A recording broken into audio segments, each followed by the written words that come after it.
again at the Brew Crew Pod. My name's Jake Doty, and I'm here with my guys, Alex. How are you doing today? Jake? And Euan Lake. Doty? Yeah, should we jump right in? We got a lot to talk about. We're going to jump right in. First segment up is What's in the Cup. Today we're drinking Pear Cup Works. We've got a pretty special coffee here, Columbia Geisha washed process. Honeysuckle, floral, tangerine are the flavor notes. Love that. We've brewed it a couple ways, which is actually interesting findings. Euan has the Stag X, the flat bottom brewer. We did that From Fellow. and it was over extracted. We have a theory why, but we won't get there until we let Euan have his glory day when we talk about it. And then we also did V60. The V60 I think was a lot better extracted. Very came out tea-like. great. Yep. And then Euan made me not the geisha, but Isle coffee on. Ilsa Washed Ethiopia. Yep, great. Five Stones, our local specialty cafe around the corner. Yep. Their guest roaster is Ilsa at the moment, so local supply. It's great. Yeah. Bought some yesterday. Excellent little cappuccino. So that's what we're brewing. We have the, what are these? The Kinto Japan mugs or cups. Yeah, I love these. These are awesome. Lisa bought these for Christmas last year, and they're great. Huge Jake, ceramic, guys. What is your cup? Jake's big on this cup. Oh, this is a Coffee and Tea Collective, a shop that's no longer around, from San Diego, on a trip we went on a couple years ago. So shout out to them if anyone's listening. Huge fan of the ceramics. Nice. Very cool. Well, this is why we're all here. Section 2, Brewin with Euan. Euan, I mean, we should probably just get off the screen. But We'll just get out of here. We'll let you talk. You guys have maybe seen it on Instagram if you follow us. We've had pretty good reply to the first episode. Great response from week one. But we posted the other day that Euan got a new grinder that he hinted at last episode, which is great timing. So, Euan, we're just going to let you go. You can tell us about it. We're all It ears. did. It's been a big week. It's been exciting. So, their Lagom P64 from a company called Option O, which is a single dosing flat burr grinder. A little something I prepared earlier. Oh, yeah. The big reveal. Look at that thing. If you haven't seen it yet, It's legitimately it weighs a how lot. much do you think it is? So this is the, what do you Very think? heavy. I don't know. Like 30 20 kg? pounds. Yeah, whatever that means. I don't know. It's solid. Well, that's one of the things that I love the most about it. It's like the build quality is just amazing. Like, it's solid. It's really nice. Great. Yeah, so I feel like I pre-ordered it like 3 or 6 months ago. So it's finally here, and it's been a lot of fun. It's great. So I've been pulling all kinds of shots on the decent and learning about it, and it's been good. And how much coffee did you sent us a picture of seasoning the burrs. Yeah, so one of the things I was learning, maybe especially with flat burr grinders, I'm not sure, but yeah, you need to season the burrs. So I put 10 pounds of beans through just to like season the burrs and get them ready. Just means that you get a more consistent extraction, and then also less static when you're grinding too. So. And these beans were you buying fresh beans from your local coffee shop, or these old beans that were laying around? Yeah, I didn't want to spend a bunch of money on like 10 pounds of fresh coffee, so I just put through some really old beans that we weren't going to use for anything else. So I've heard that you can also use like a product like grinds or like a burr cleaner tool to like help wear your burrs in, help season them.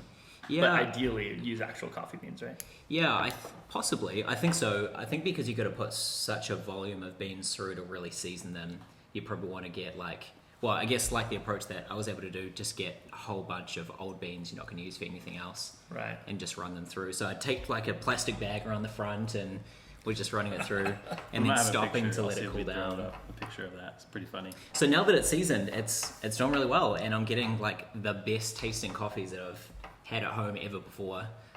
It's been a lot of fun. Nice. So specs wise, 64 millimeter flat burrs. So instead of being conical, it's flat, right? Mm-hmm. And then which is different from the other grinders that I think all three of us have been used to using, right? Like the Niche Zero is a conical burr grinder. The Baratza Sete, which I've been using for a while, also conical burr. So for me, this is the first time I'm using flat burrs, and so the change in flavor is just like completely different. If you pull a shot just as like a straight espresso, you're getting so much more bright, like vibrant flavors, lighter mouthfeel. It's really nice. Nice. Do you feel like you're losing anything? Like, do you think from switching to conical, you like have is there anything that you don't notice, or would you say everything's just enhanced?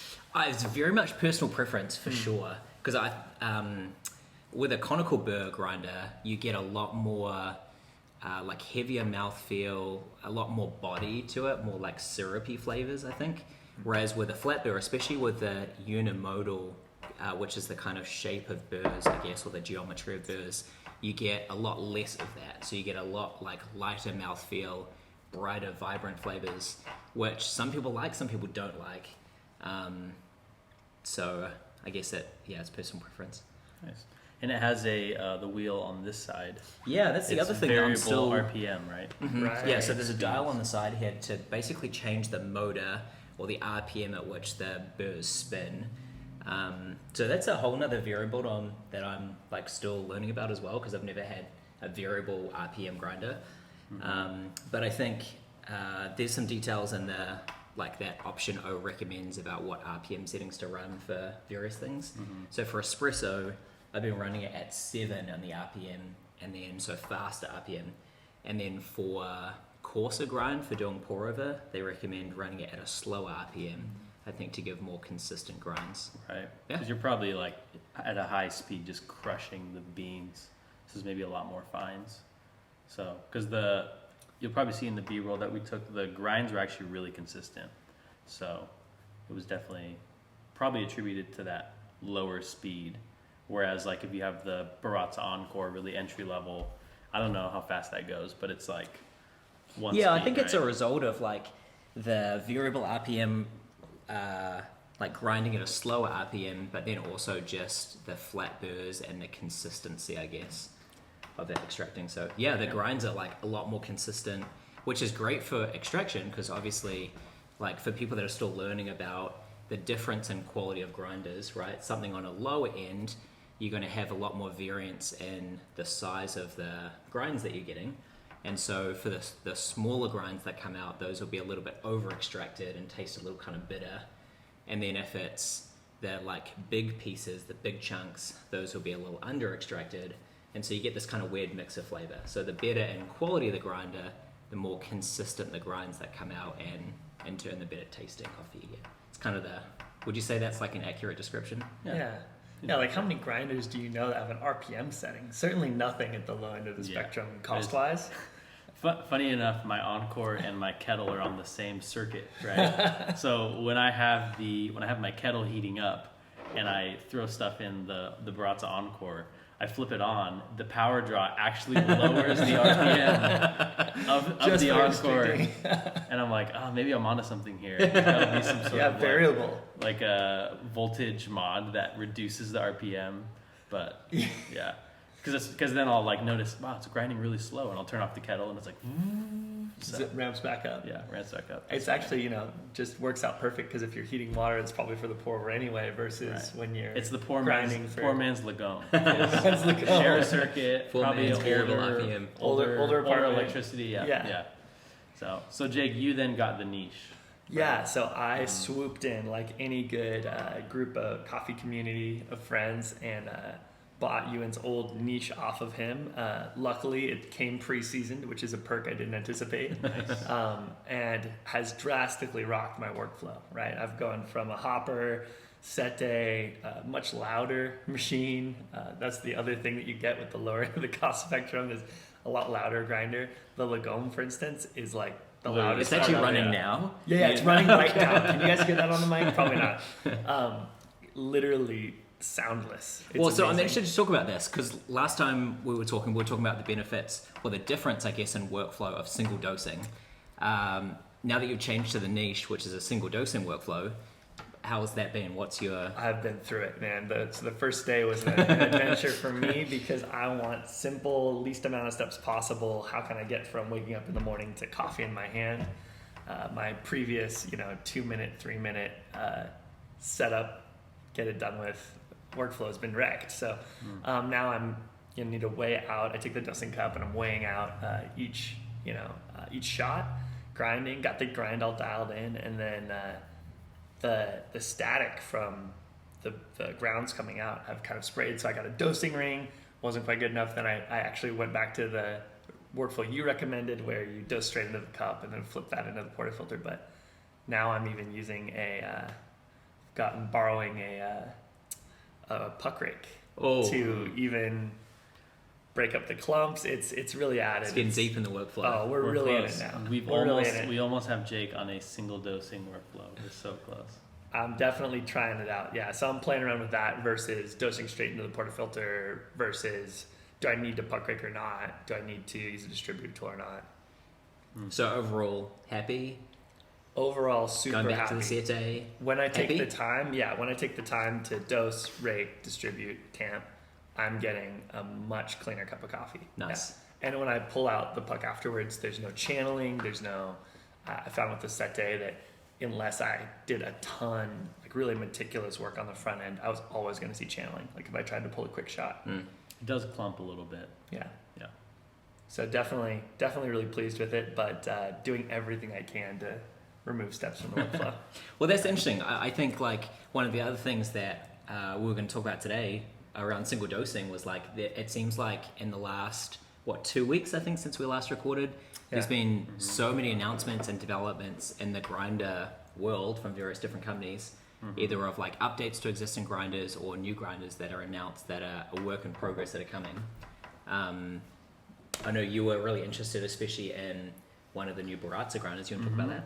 Yeah, so I feel like I'm probably next in the grinder market. You guys have, found your new grinder homes. And I definitely am on the train of wanting to get into flat burrs. Like Euan said, there's just like a different flavor that you extract, especially if we're doing like light roast coffees, like, Ethiopian naturals. You're just going to get a different flavor, right, from a conical versus a flat burr.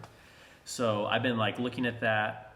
Honestly, for a while, just was like, I'll just get the Eureka Specialita and call it a day because that's like what everyone gets. Easy. And then, but like Euan said, everyone's coming out with flat burr single dosing grinders. So people are realizing, the home barista, like they don't mess around anymore.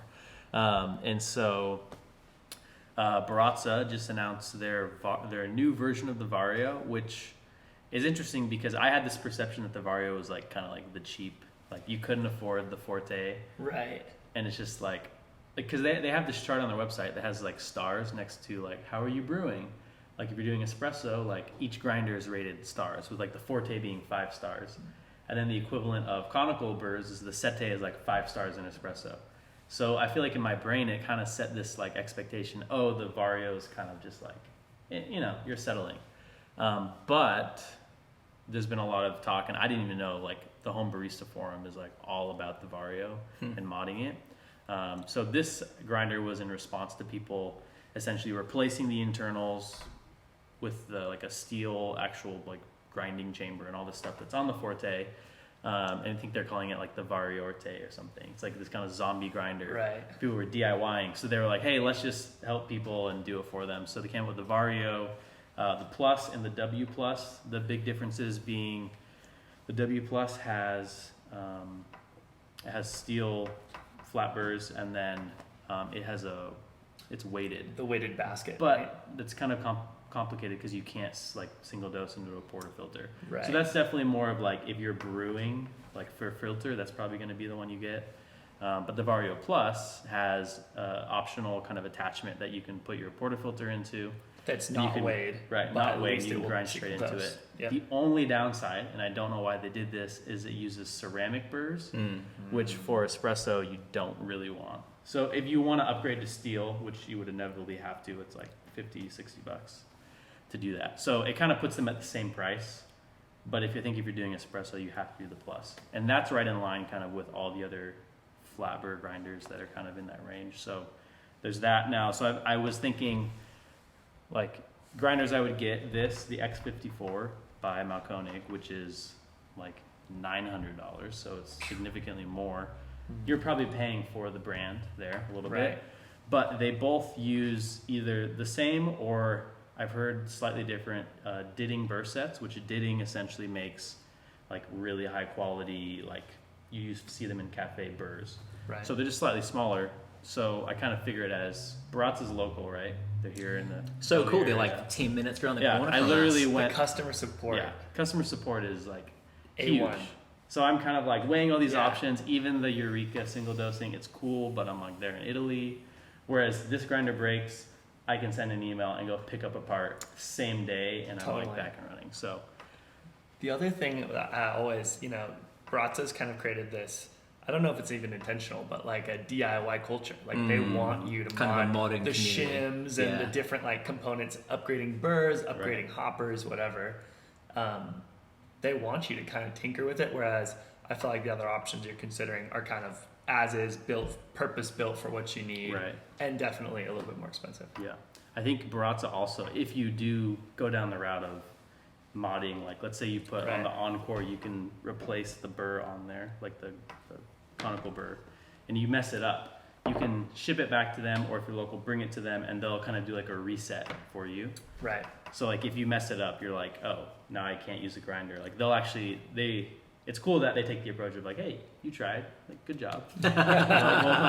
We get that you're learning. Yeah, it's anti-Apple, where Apple's like, you just broke all ruined it. rules. Yeah, so I think that's pretty. But those guys are awesome in so many ways. Like I feel like Yeah. all of us have had, the three of us have each had like individual stories about how Baratza's customer support has been awesome. Yeah. We had a Baratza Sete for a long time. We were grinding a bunch of bags back to back to back, and ran into the problem of not letting the grinder cool down before we carried on. Inevitably, the grinder broke. We took it into Baratza, and like by 9 a.m. the next morning, they had it fixed and ready for us to pick Ready to up, go. free of charge. Like Totally. just story after story. Those guys are great. Yeah, they're great. So I feel like we all could definitely recommend Baratza. I think that's going to be where I go. So I think it's coming out like by Christmas area. So keep your eyes peeled. We may have one of those soon, and we could do a throwdown niche Vario And Lego. and the That'd be great. Lagom. Yeah. Obviously, there's a little bit of bias, I'm sure, for most people because Euan's microscope down here. But Yeah. For the Telescope. listeners, it's not a microscope. It's a grinder. It's a grinder. It's not a microscope. It's not a telescope. It's there was this one quote just on that, and then we can move to a couple other things. So this is from the Home Barista Forum on the review of the Vario, which I thought was a cool kind of excerpt that we could share, and I'll maybe put it like on the screen. So like TLDR, too long didn't read. Baratza have basically cannibalized parts from the Forte and put them into the Vario. Biggest takeaways: more metal components and the ability for users to align the burrs with shims. No more aluminum foil, which I guess that's what you had to do before. That's something else too. You can hyper align them, Yep. which is great. I know the Forte BG, so that's the Brew one, is a popular modders grinder to get close to the EK43, which in layman's terms, that's like this cool crane-looking grinder you see in cafes. That's like $10,000.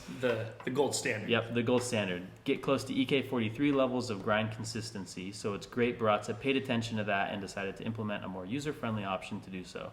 Hope it lives up to the hype. So I thought that was a cool like excerpt of like, here's kind of what it's about. Feels like the perception is that it's a great option. So I feel like we'll be seeing a lot of those on the market. So in this segment for coffee news or grinder news, we want to talk about options we're considering, things other home grinders might be looking at, and last thing we want to cover is things they might be looking at moving forward. Like Alex said, the Vario's launching for Christmas.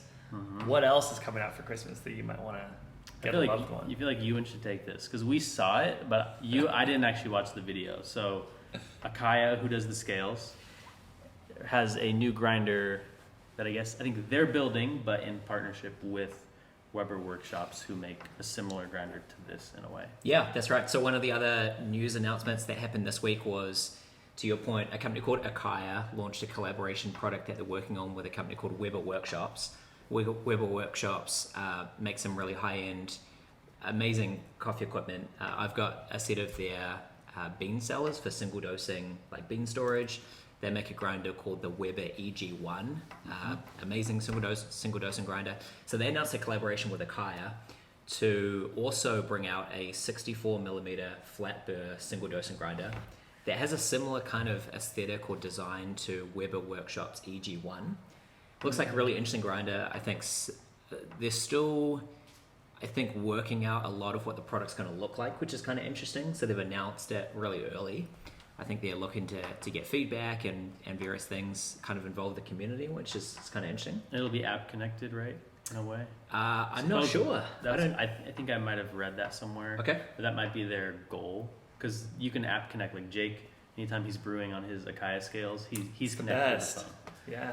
Well, that's one thing that's kind of interesting. Like, I mean, there's such a shortage at the moment of good single dosing grinders. Like the demand for it's really high, and there's a few different companies that make them, but like the wait list for the Lagom, the EG1, Crazy. all of them like really long. So there's a good opportunity in the market, I guess, for people to release a single dosing grinder and actually have availability for it. Yeah. But it's an interesting collaboration because like Acaia is typically known for their weighing products. They make really amazing, like industry-leading scales, really. The Luna Overpriced, and the but Bill. industry-leading. Right. Overpriced, but really great. Yeah. And so they're known for their weighing technology, but it looks like, I mean, being a single dosing grinder, it's not going to have a set of scales in it. So it's kind of an interesting collaboration with the Weber Workshops. Yeah. Not entirely sure what they're kind of bringing to the equation. Maybe it's the production and manufacturing side, or like the scale and distribution. But either way, it looks like a really interesting grinder. I love the design of it. 64 millimeter it's very single slick. dosing flat burr. Looks great. Yeah. Not sure on availability or pricing. I think it's going to be some point later next year, so it's probably a while away. Yeah, I think I heard 2022. I feel like price could interesting line option. up close to this, which at that point, I think we're going to a That's point where tough, there's going to be right? so many things out there, and it's Yeah. like, which is great, because the niche, if you like follow, you probably don't, but if you follow along with all the niche drama, they would like, it became like the Yeezy of grinders. It was so hard to When get. it was dropping, Right. you had to like be Yep. on your computer, get your order in, which Yeah. Euan did. So thankful. Right. He was early adopter with that. But yeah. So yeah, no, that's exciting. Yeah, We'll it's going to be definitely- interesting to follow Yeah. for sure. Um, And then last grinder update. This is kind of interesting. oh yeah, this is cool. Do you want to tell us about hand grinders? Yeah, so I'm in Kyle Rossell's. That's how you say it. His Patreon, and so he's like Kyle a YouTuber. is a Mhm. Canadian YouTuber. Yeah, Canadian YouTuber. I've never met him, obviously, but he seems really nice, and his content is great. He's really fun to watch. So, in his Patreon, he did a grinder kind of review video a while back, and so the stuff he reviews, he does giveaways. So it's just like, it's like the classic giveaway. Type in you log in, you have like an entry, and then that's it. So I actually ended up winning, which is crazy because I never won anything. If anyone wins a raffle, it's Jake. Jake is the Always raffle. Cody. Always Jake. Trying to win. But I won the Kinu M47, which is a hand grinder. And this is actually, it's definitely on the level of like, again, I'm about to get nerdy, but hand grinders like the Commandante, it's like maybe slightly below that. If not, maybe personal preference. In the James Hoffman hand grinder video, it Notably was, recognized by right. James Hoffman. It was it was his favorite grinder over the Commandante. So I don't know when that's coming in, but I'm excited to try that out. And I have like a Easy Presso grinder right now, so maybe we'll kind of compare that. But that's coming in, so that'll be fun. Fair to say that for camping this year, that's going to be Oh, the yeah. go-to camping mobile setup, mobile Right. brewing station grinder. Yeah. Perfect travel kit. Absolutely, We'll have perfect to do travel a kit. we'll have to do a pod in future on what is the perfect travel coffee Yeah, that's a kit. good question. Yeah. Yeah. I feel like that can kind of segue as we kind of wrap it up. Things that I think we've been like planning and thinking about what should we record next. So we kind of have like a direction for episode 3. Jake's had some feedback. So we kind of want to go and look at like beans that are maybe a little bit more accessible to everyone. And specifically, I think Jake, you said someone had said, hey, how do like the Trader Joe's beans stack up? Because they have single origin, like Totally. I saw like an Indonesia pea berry or something, like stuff like that. So we'll Yeah, I think the broader question is like, what's the right balance of value for money, right? Like Right. on the cheaper end, what quality are you getting, and what do you get as you go up in price point, and where's the right balance of like value for money? yeah. And we might even explore, at what point does your equipment outmatch the beans that you're using, or vice versa. Yeah. So we might talk about that in So episode some 3. exciting directions. But I think also we'd love people's feedback too, right? Like, Yeah, what do let they us want to know. hear us talk about? So if you have any thoughts, like feel free to share it with us. We'd love to hear. Yeah, throw it in the comments. If you don't follow us on Instagram, follow us there. Stay tuned on Instagram. We may have a gift guide coming out for the holidays in case you have coffee people in your life. Allegedly. So stay tuned for that, but we're probably wrapping out of time. So All right. That's thanks a wrap. for watching. Brew Like and Crew share. out. See you later.